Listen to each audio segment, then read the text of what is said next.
আসসালামু আলাইকুম guys, welcome to my another blog. সবাই কেমন আছেন? আশা করি সবাই ভালো আছেন।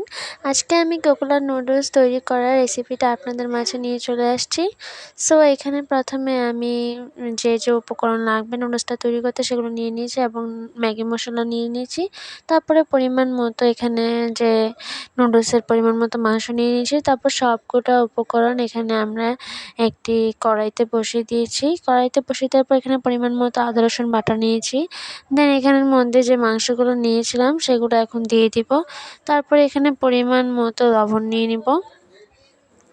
দেন এখানে লবণ নিয়ে নেওয়ার পরে যে সবজিগুলো আমরা কেটে রাখছিলাম সাইজ মতো নুডলস দেওয়ার জন্য সেগুলো নিয়ে নিব। ভালো মতো নেড়েচেড়ে দিতে হবে আগে মাংসটা, দেন এখানের মধ্যে সবজিগুলো দিয়ে দিব।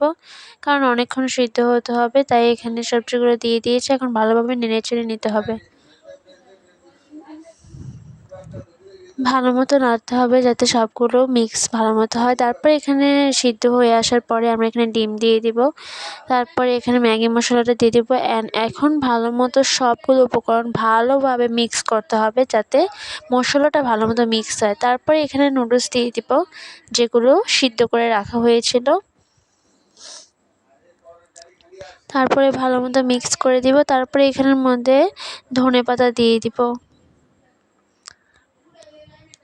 দেন ধনেপাতা দেওয়ার পরে আবার ভালো মতো মিশিয়ে একটা বাটিতে বেড়ে নিব। তারপরে এই যে আমি এখন খাচ্ছি অ্যান্ড জাস্ট ওয়াও, অনেক মজা হয়েছিল, অনেক টেস্টি হয়েছিল। সো সবাই কিন্তু ট্রাই করবেন এবং বলবেন যে আপনাদেরটা কেমন হয়েছে। সো সবাই ভালো থাকবেন, সুস্থ থাকবেন। আল্লাহ হাফেজ।